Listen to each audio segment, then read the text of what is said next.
किसी परिस्थिति के कारण ये दोनों कोशिकाएं अलग हो जाती है यहाँ से। जब जैसे युग्मनज बनता है, युग्मनज के बाद कोशिकाएं डिवाइड करती आती हैं, तो जितनी भी कोशिकाएं बनेंगी, सपोज करो ये मेरा युग्मनज है, ये युग्मनज है, ये हमारा क्या युग्मनज है, युग्मनज डिवाइड किया, फिर ये कोशिका यहाँ पे जुड़ी रहेगी, फिर इससे तीसरी कोशिका बनेगी, वो भी जुड़ी रहेगी, फिर चौथी कोशिका बनेगी, वो भी कोशिका जुड़ी रहेगी, पांचवी कोशिका बनेगी, वो भी कोशिका जुड़ी ही रहेगी, किसके साथ, इस युग्मनज के साथ, और इसको कहेंगे हम कोरक खंड। युग्मनज कब था, जब ये केवल सिंगल सेल थी, केवल एक कोशिका थी, तब। जय हिंद दोस्तों, आज हम बात करने वाले हैं मानव जनन में कि जो जुड़वा बच्चे होते हैं वो कैसे पैदा होते हैं। अब जो जुड़वा बच्चे पैदा होने की जो प्रक्रिया है उसके दो भाग होते हैं, जिसमें पहला होता है एकल युग्मनज, जिसको हम समरूप या फिर इंग्लिश में मोनोजाइगोटिकल बोलते हैं। दूसरी प्रक्रिया है जिसको हम असमरूप, सहोदर या फिर द्वियुग्मनज बोलते हैं, यानी कि बाई जाइगोटिकल बोलते हैं। अब हम बात करने वाले हैं सबसे पहले एकल युग्मनज के बारे में या फिर समरूप के बारे में। अब एकल युग्मनज से जो बच्चा पैदा होंगे वो बच्चे कैसे होंगे, या तो दोनों लड़की लड़की होंगी या फिर दोनों लड़का लड़का होंगे। अब ऐसा होता क्यों है, इसके बारे में हम जानकारी लेते हैं। देखो,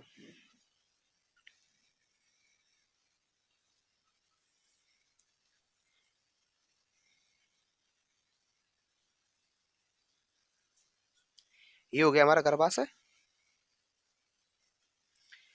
ये क्या है हमारा, ये हो गया हमारा गर्भाशय। अब गर्भाशय के तुम हम जानते हैं कि फैलोपियन, जो फैलोपियन नलिका होती है उसके तुम्बिका क्षेत्र में, उसके तुम्बिका क्षेत्र में क्या होता है, अंडाणु और शुक्राणु का मिलन होता है, जिसको हम क्या कहते हैं, निषेचन कहते हैं। यानी कि जो निषेचन की प्रक्रिया होती है वो कहाँ होती है, लैंगिक जन करने वाले जीवों में तुम्बिका क्षेत्र में।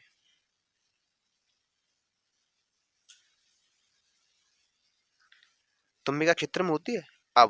अब ये जो हमारा है ये क्या है, युग्मनज है। ये हमारा क्या है, जाइगोट है। अब जाइगोट के अंदर सपोज करो, अभी जो जाइगोट है ये जैसे ही आगे विभाजन करेगा, एक कोशिका है, अब विभाजन करने के बाद बन गई दो कोशिका, इस तरीके से। अब जो दूसरी कोशिका बनती है वो कोशिका जुड़ी हुई होती है। वो कोशिका कैसी होती है, जुड़ी हुई होती है, लेकिन किसी परिस्थिति के कारण ये दोनों कोशिकाएं अलग हो जाती है यहाँ से। जब जैसे युग्मनज बनता है, युग्मनज के बाद कोशिकाएं डिवाइड करती आती हैं, तो जितनी भी कोशिकाएं बनेंगी, सपोज करो ये मेरा युग्मनज है, ये युग्मनज है, ये हमारा क्या युग्मनज है, युग्मनज डिवाइड किया, फिर ये कोशिका यहाँ पे जुड़ी रहेगी, फिर इससे तीसरी कोशिका बनेगी, वो भी जुड़ी रहेगी, फिर चौथी कोशिका बनेगी, वो भी कोशिका जुड़ी रहेगी, पांचवी कोशिका बनेगी, वो भी कोशिका जुड़ी ही रहेगी, किसके साथ, इस युग्मनज के साथ, और इसको कहेंगे वो कोरक खंड। युग्मनज कब था, जब ये केवल सिंगल सेल थी, केवल एक कोशिका थी, तब तो था ये युग्मनज। लेकिन एक से अधिक कोशिकाएं बन जाती हैं तो उसको कहते हैं हम कोरक खंड। कोरक खंड, कोरक पुटी, तूतक, आगे बढ़ते हुए इसके नाम चले जाते हैं। जब भी ये कोशिका डिवाइड करती हैं तो कैसी होती हैं, आपस में जुड़ी हुई होती हैं। लेकिन जब ये एक कोशिका से दो कोशिका बनती है युग्मनज से, अब हम इसको कहेंगे, जो दो कोशिका बन चुकी हैं इसको कहेंगे कोरक खंड। कोरक खंड बोलते हैं। कोरक खंड किसी परिस्थिति में ये दोनों यहां से अलग हो जाते हैं और दो सेल्स अलग अलग बन जाती हैं। अब ये कितने युग्मनज हो गए, अब ये हो गए दो युग्मनज। कितने युग्मनज हो गए, अब हो गए ये दो युग्मनज। अब दो युग्मनज हो गए तो हम जानते हैं कि एक युग्मनज से एक बच्चा पैदा होता है, और दो से कितने बच्चे पैदा होंगे, दो पैदा होंगे। तो इसको, इस प्रक्रिया को बोलते हैं हम एकल युग्मनज, एकल युग्मनज या फिर समरूप बोलते हैं इस प्रक्रिया को। अब समझो, अब मैंने कहा था पहले कि इस प्रक्रिया से जो बच्चे पैदा होंगे या तो वो दोनों लड़का होंगे या फिर दोनों लड़की होंगी। अब वो लड़का या फिर लड़की होंगे कैसी, अब सपोज करो जहां पर ये फैलोपियन नलिका है, ये क्या है, ये फैलोपियन ट्यूब है, यहाँ से ये गर्भाशय जा रहा है, ये फैलोपियन ट्यूब है। अब यहाँ पर जो निषेचन हुआ था, इस अंडाणु के अंदर कौन से गुणसूत्र होते हैं, एक्स एक्स। अब जो शुक्राणु आया है उसके अंदर गुणसूत्र है एक्स वाई। अब यहाँ पर जो मिलन हुआ शुक्राणुओं का, यहाँ पर जिन गुणसूत्रों का मिलन हुआ, शुक्राणु का अंडाणु का मिलन हुआ, अब इस शुक्राणु से इसके अंदर सपोज करो आ गया एक्स, यहां से अब बनेंगे क्या बनेंगे, युग्मक बनेंगे। एक ये बन गया, एक ये बन गया, दो युग्मक बने स्त्री से और दो युग्मक बनते हैं पुरुष से। एक्स ये बाई है इसमें। अगर इन दोनों का मिलन होता है एक्स एक्स तो क्या होती है, लड़की। और वहीं मिलन होता है एक्स और वाई का तो पैदा होता है लड़का। तो क्या पैदा होता है, लड़का पैदा होता है। अब सपोज करो, अब यहां पर सपोज करो कि मादा से गुणसूत्र आया कौन सा वाला, एक्स, और इस शुक्राणु में था वाई। अब दोनों मिले तो ये बन गया युग्मनज।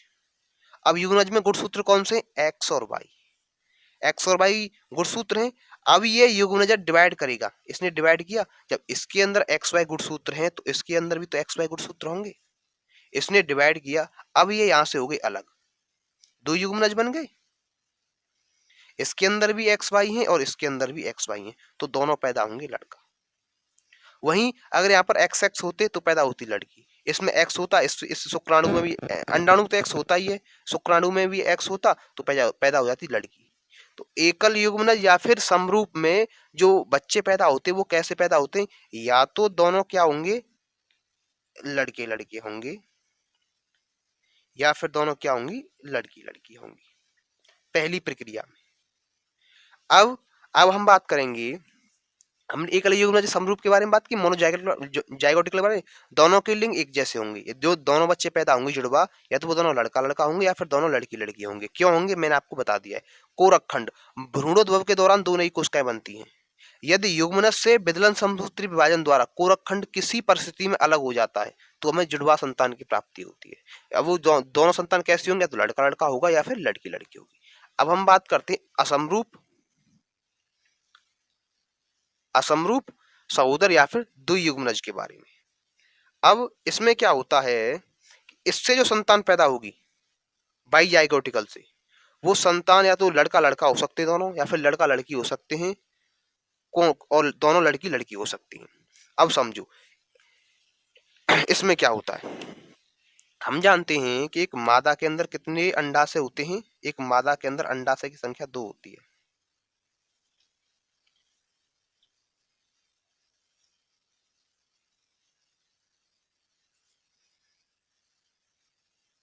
ये अंडाशय है, ये क्या है, अंडाशय। हम जानते हैं ये गर्भाशय है। हम जानते हैं कि एक मादा के अंदर अंडाशय की संख्या कितनी होती है, 2 होती है। अब क्या होता है कि जब 28 दिन का मेंस्ट्रुअल साइकिल होता है, यानी कि आर्तव चक्र चलता है, तो उस चक्र में क्या होता है, 28 दिन के बाद निकला इस अंडाशय से एक अंडाणु यहां आ गया, फिर 28 दूसरी अगली 28 दिन आएंगी वो यहां से निकलेगा। यानी कि सपोज करो पहले आर्तव चक्र निकला इससे, ये कौन सा, राइट वाला। पहले आर्तव चक्र में निकला किस वाले से, राइट वाले से, दायां वाले से, जो अंडाशय है उससे निकला अंडाणु। अब जो दूसरा आर्तव चक्र आएगा उसमें निकलेगा लेफ्ट वाले से। यानी कि नंबर बाय नंबर चलते हैं, एक बार इधर से निकलेगा तो एक बार इधर से निकलेगा। लेकिन जब ये परिस्थिति बनती है कौन सी वाली, असमरूप सहोदर या फिर द्वियुग्मनज वाली परिस्थिति बनती है, तो क्या होता है, दोनों अंडाशय से अंडाणु निकल आते हैं। ये अंडाशय भी अंडाणु निकाल देता है, ये अंडाशय भी अंडाणु निकाल देता है। अब शुक्राणु आए। अब सपोज करो इसके पास तो एक्स है ही, अब यहां इसको मिल गया वाई, तो एक्स वाई हो गया युग्मनज के अंदर, एक्स वाई हो गया तो क्या होता, लड़का पैदा होगा। और यहां पर मिल गया एक्स, तो ये एक्स एक्स हो गया, लड़की पैदा होगी। अब सपोज करो यहाँ पर एक्स की जगह, यहाँ पर वाई की जगह एक्स आ जाता तो दोनों लड़की हो जाती, यहाँ पर वाई आ जाता दोनों की जगह वाई आ जाता दोनों जगह, तो लड़का पैदा हो जाता। तो ये कंडीशन होती है किसकी, हमारे जुड़वा बच्चे पैदा होने की। जब जुड़वे बच्चा पैदा, दो कंडीशन होती हैं, या तो हमारा युग्मनज जब विदलन समसूत्री विभाजन करता है तो वो दोनों अलग हो जाते हैं। कौन, कोरक खंड किसी परिस्थिति में अलग हो जाते हैं, ये तो तब जुड़वा बच्चा पैदा होते हैं। लेकिन उस परिस्थिति में दोनों का लिंग एक ही होगा, दोनों जो बच्चे पैदा होंगे उनका लिंग कैसा होगा, एक ही होगा। लेकिन वहीं बात करूं मैं सहोदर की या फिर असमरूप या फिर द्वियुग्मनज की, बाई जाइगोटिकल की, तो इसमें संतान अलग अलग हो सकती है। क्योंकि इसमें क्या होता है कि एक आर्तव चक्र पर एक अंडाशय से अंडाणु निकलेगा और दूसरे आर्तव चक्र पर दूसरे अंडाशय से अंडाणु निकलेगा। लेकिन किसी परिस्थिति के कारण एक ही आर्तव चक्र पर, एक ही मेंस्ट्रुअल साइकिल पर दोनों अंडाशयों से अंडाणु निकल जाते हैं। दोनों अंडाशय एक साथ ही अंडाणु का निर्माण कर देते हैं और जैसे ही जब फर्टिलाइजेशन होता है तो हमें संतान की प्राप्ति होती है जुड़वा की, जिसमें इसके या तो लड़का लड़की हो सकते हैं, दोनों लड़का लड़का हो सकते हैं, या फिर लड़का लड़की भी हो सकते हैं। यह सिस्टम होता है जुड़वा बच्चे पैदा होने का। इसके बाद बात करते हैं हम भ्रूणोद्भव के बारे में।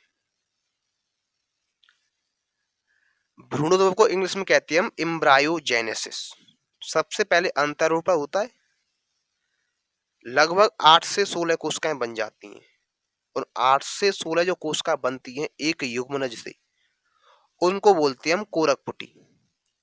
कोरकपुटी यहां पे समझो,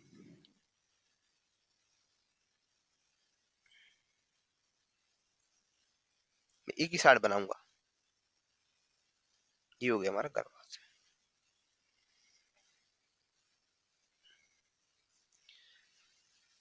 यहाँ पे था हमारा युग्मनज। अब ये क्या कह रहा है, सबसे पहले अंतःरोपण हुआ, अंतःरोपण के बाद लगभग या तो 8 कोशिकाएं होंगी या फिर 16 कोशिकाएं होंगी, दोनों के बीच में होंगी। इस संरचना को कहते हैं हम कोरकपुटी। कोरकपुटी जो एक इस तरीके से गोल संरचना बन जाती है, इस तरीके से, इसमें इस तरीके से ऐसे करके सेल्स होती हैं, इस तरीके से क्या बन जाती है, गोल संरचना बन जाती है, इस तरीके से, इसमें इस तरीके से सेल्स होती हैं। अब ये जो संरचना है तुम्बिका क्षेत्र से धीरे धीरे लुढ़कती हुई इधर की तरफ लुढ़कती हुई आएगी, गति करती हुई। इसमें सीलिया पाई जाती है, सीलेटेड सेल्स होती हैं इसके अंदर, फैलोपियन ट्यूब के अंदर। तो ये धीरे धीरे लुढ़कती हुई इधर आएगी। इधर आने के बाद इसमें क्या होगा, तुम्बिका क्षेत्र से चलती हुई अंतःभित्ति से चिपक जाते हैं। अब यहाँ पर होती है हमारे गर्भाशय की अंतःभित्ति, यहाँ पे अंतःभित्ति होती है, ये आएगा और यहाँ पे आके इस तरीके से चिपक जाएगा। लगभग 8 से 16 कोशिकाएं होंगी, से चिपक जाती है युग्मनज। कोरकखंड 24 घंटे में बनता है, 16 कोशिकाएं बनती हैं। तूतक 7 से 8 दिन में बनता है, अंतःरोपण हो जाता है, तूतक धीरे धीरे ग्लाइकोजन के अंदर जाने लगता है। अब समझो ये क्या कह रहा है कि मैं उसको इधर समझाता हूं। ये हो गई फैलोपियन ट्यूब, ये हो गई गर्भाशय, ये हो गई अंतःभित्ति। अब सबसे पहले यहाँ पे बना युग्मनज। युग्मनज से लगभग 24 घंटे बाद, मैं इसको यहाँ पे दिखा रहा हूँ, कोरकखंड बन जाता है। कितने घंटे बाद, लगभग 24 घंटे बाद क्या बन जाता है, कोरकखंड। लगभग 2 कोशिकाएं बन जाती है, 2 बन जाएंगी या फिर 3 बन जाएंगी या फिर 4 बन जाएंगी। क्या बन जाता है, इसको बोलते हैं हम कोरकखंड। कोरकखंड बन जाते हैं। कोरकखंड के बाद बनती है कोरकपुटी। कोरकपुटी उसके बाद क्या होता है, 16 कोशिकाएं, 16 कोशिकाओं को हम क्या बोलते हैं, कोरकखंड, कोरकपुटी। उसके बाद लगभग 7 से 8 दिन बाद, 7 से 8 दिन बाद बनता है तूतक। अब कोरकपुटी यहाँ पे आ जाता है, इसके बाद तूतक बन जाता है। अब हमारा जो गर्भाशय है उसके अंदर एक पदार्थ पाया जाता है, इसको कहते हैं हम ग्लाइकोजन। अब ये अंतःरोपण हो गया इसका। अंतःरोपण का मतलब होता है कि जो तूतक था वो गर्भाशय की अंतःभित्ति से जाकर चिपक चुका है। एक स्पंज टाइप का, गोल टाइप का तूतक बनता है जो किससे जाके चिपक चुका है, गर्भाशय की अंतःभित्ति से जाकर चिपक चुका है। और अंतःभित्ति से जाकर जो चिपका है, इस प्रक्रिया को बोलते हैं हम अंतःरोपण। क्या बोलते हैं, अंतःरोपण। अब ये जो तूतक है ये धीरे धीरे ग्लाइकोजन में डूबने लगता है। एक ग्लाइकोजन पोषणीय पदार्थ होता है जिसमें भरपूर पोषण होता है, धीरे धीरे धीरे ये डूबने लगता है। इसके आगे क्या है, अब समझो तो ग्लाइकोजन लिखा हुआ है। ग्लाइकोजन, ग्लाइकोजन में अनेक अणु होते हैं। किसके? ग्लूकोज के। ग्लाइकोजन के अंदर ग्लूकोज के अनेक अणु होते हैं। इसमें सभी पोषणीय पदार्थ होते हैं। जिन जिन पदार्थों की आवश्यकता होगी किसको? तूतक को वृद्धि करने के लिए इस ग्लाइकोजन के अंदर वही वही पदार्थ भरपूर मात्रा में पाए जाते हैं। इसका कहने का मतलब ये है, तूतक को जिन जिन पदार्थों की आवश्यकता होगी वृद्धि करने के लिए, एक संतान बनने के लिए, ग्लाइकोजन के अंदर वही वही पदार्थ भरपूर मात्रा में पाए जाते हैं। एक प्रकार का कार्बोहाइड्रेट होता है, खोखली या फिर प्लस गोल, संरचना कोरकपुटी, कुछ कोशिकाएं बाहर सतह पर, जिन्हें पोष कोशिका कहते हैं। अब इसमें से कुछ कोशिकाएं इधर की तरफ निकलती हैं इस तरीके से, ये सपोज करो कोरकखंड है। इसमें इस तरीके से कुछ कोशिकाएं इस तरीके से बाहर की तरफ निकलती हैं, इनको बोलते हैं हम पोष कोरक। इनको क्या बोलते हैं हम? पोष कोरक बोलते हैं। अब पोष कोरक क्या करते हैं, जिन्हें पोष कोरक, अब यहीं की इसको छोड़ दो। अब बारी आती है अपरा की। अपरा को इंग्लिश में बोलते हैं हम प्लेसेंटा। क्या बोलते हैं? प्लेसेंटा, प्लेसेंटा बोलते हैं। अपरा के बारे में क्या है? पोष कोशिकाएं।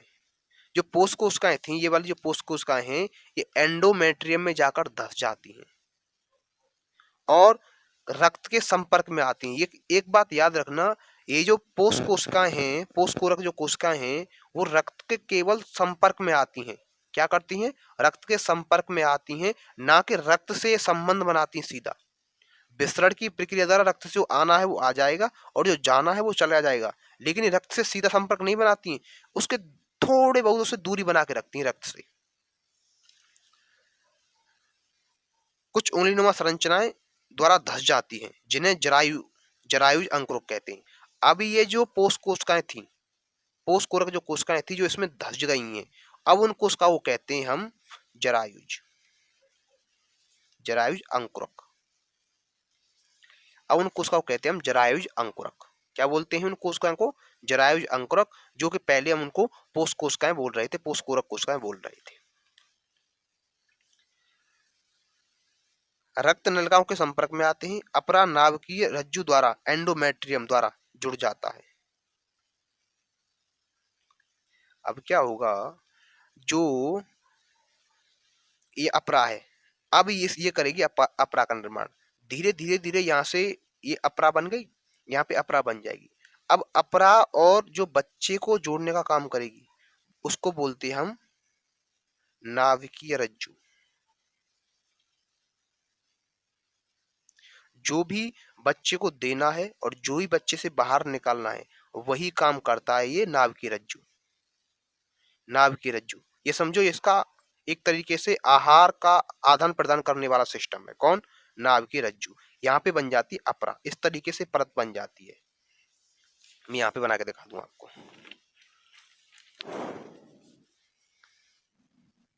ये गर्भाशय की अंतर्वृत्ति हो गई, इस तरीके से यहाँ पे अपरा बन जाती है और यहाँ पे इस तरीके से जुड़ जाता है। इसको बोलते हैं नाभिकीय रज्जु। नाभिकीय रज्जु, ये बन गई नाभिकीय रज्जु। अच्छा, इसके बाद क्या बोल रहा है? गर्भनाल द्वारा भ्रूण तथा अपरा जुड़ी हुई होती है। इसी को नाभिकीय रज्जु बोलते हैं, इसी को हम गर्भनाल भी बोलते हैं। और किस द्वारा? भ्रूण, जो भ्रूण है ये वाला भ्रूण है, और अपरा ये वाला भ्रूण है, और ये अपरा है। ये दोनों जुड़े हुए होते हैं। किसकी? नाभिकीय रज्जु बोल लो या फिर गर्भनाल बोल लो, ये दोनों इसके द्वारा क्या होते हैं? जुड़े हुए होते हैं।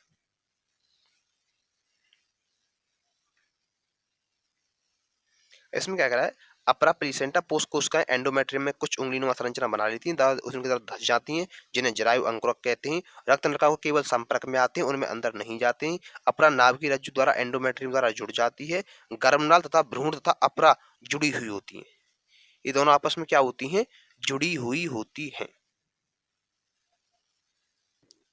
इसके बाद बात करते हैं हम अपरा के कार्यों के बारे में, प्लीसेंटा के कार्यों के बारे में। अपरा जो परत बनती है ना, अपरा परत बनती है, मैंने अपरा के बारे में आपको बताया था। इसके बहुत सारे कार्य होते हैं अपरा के, ये रही। अपरा के बहुत सारे कार्य होते हैं। अब समझो कौन कौन से कार्य होते हैं। गैसों का आदान प्रदान, हम जानते हैं कि हमें ऑक्सीजन की आवश्यकता होती है और हम CO2 बाहर निकालते हैं। जो ऑक्सीजन लाने का काम होता है वो किसका काम होता है, इस अपरा प्लीसेंटा का ही काम होता है। और जो CO2 बाहर ले जाने का काम होता है वो भी काम कौन करती है, अपरा ही करती है। इसका मतलब होता है गैसों का आदान प्रदान करना, उत्सर्जन करना, गंदे पदार्थों को शरीर से बाहर निकालना, बच्चे के शरीर से बाहर निकालना, ये भी काम अपरा का ही होता है। विसरण की प्रक्रिया द्वारा पोषण लाना, यानी कि जो ब्लड है, मैं बताया था आपको, ब्लड के केवल संपर्क में आती हैं, वहीं संपर्क में आने से विसरण की प्रक्रिया द्वारा ये उस ब्लड से पोषण लेती हैं बच्चे के लिए, और ये निम्नलिखित हार्मोन स्रावित करती है। कौन, अपरा। सबसे पहला हार्मोन है HCGH, इसके बारे में मैं आपको पिछले लेक्चर में बता चुका हूं, जिसकी फुल फॉर्म है ह्यूमन कोरियोनिक गोनेडोट्रोफिन हार्मोन। और कॉर्पस ल्यूटियम प्रोजेस्टेरोन हार्मोन स्रावित करती है, एंडोमेट्रियम को बनाए रखता है। कौन, प्रोजेस्टेरोन हार्मोन। ये थोड़ी मात्रा में एस्ट्रोजन हार्मोन भी स्रावण करती है। कौन, अपरा। थोड़ी मात्रा में एस्ट्रोजन, प्रोजेस्टेरोन हार्मोन स्रावण नहीं करती, ध्यान रखना। अपरा कभी भी प्रोजेस्टेरोन हार्मोन नहीं स्रावण करती है। कौन सा करती है, थोड़ी मात्रा में एस्ट्रोजन हार्मोन का स्रावण करती है। तीसरा हार्मोन होता है HPL, ह्यूमन प्लेसेंटियल लैक्टोज। यह क्या करता है, यह गर्भ को गर्भपात होने से बचाता है, यानी गर्भ को नष्ट होने से बचाती है। एक तरीके की शर्करा होती है।